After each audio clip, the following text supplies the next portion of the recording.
Success is often measured by the degree of control we exert.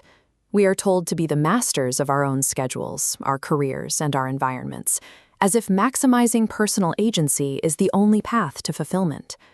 However, the cultural reality for millions of people in India revolves around the opposite objective. The 2026 bhajan, Mere Prano Ke Shri Ram, captures this sentiment in a single phrase, Shakti Nahi Bas Bhakti. The singer isn't asking for the power to change their world, they are asking for the devotion to accept it.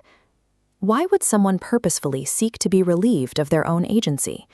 In this context, surrender is a methodology. It is a systematic process of eroding the ego, the internal I, until the person no longer views themselves as the primary actor in their own life. The first stage of bhakti involves recalibrating the devotee's internal baseline. It is a process of consciously replacing self-directed thoughts with a singular external focus. The lyrics describe a state where the deity, Ram, becomes the sole occupant of the singer's vision, their heartbeat, and their very breath. We visualize this as a rerouting of basic life functions. Instead of sensory inputs feeding into personal fears, they are anchored to a central core. This fills every cognitive slot with the deity, leaving no mental bandwidth for external stressors to take root.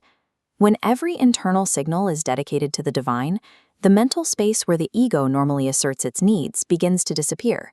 If the internal self is sidelined, what happens to external action? How does a person function in the world without a personal ego to drive them? The song answers this through the concept of the instrument. The singer says, "Considering it your work, I even crossed the ocean." This references the Ramayana, where devotees performed tasks at impossible scales, like battling demon armies, because they believed they were merely acting out a divine will. This creates a unique psychological advantage. If your actions are a response to a command, rather than a personal choice, you are no longer burdened by the results. This lack of personal ownership is what produces fearlessness. You cannot be intimidated by failure if you believe the responsibility for the outcome rests entirely with a higher power. By acting as a conduit rather than an independent agent, the devotee bypasses their own perceived limitations. They are no longer acting as a person, but as an extension of a mythic force. The lyrics reflect this shift, moving from internal devotion to external triumph. They claim that even the deity's name carries enough weight to move mountains and halt the tides of the sea.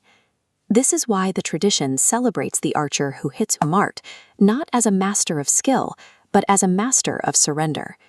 The final victory belongs to the one who has stepped out of the way. The request for devotion over tower is actually a strategic trade. The devotee gives up the stress of personal control in exchange for the resilience of the divine. The bhajan concludes with a wish for the deity's name to be present on the singer's final breath. It is a request for the permanent dissolution of the self into the infinite. This modern performance highlights a perspective that has persisted for centuries, that by opting out of the struggle for individual dominance, a person can find a form of psychological stability that worldly power cannot replicate.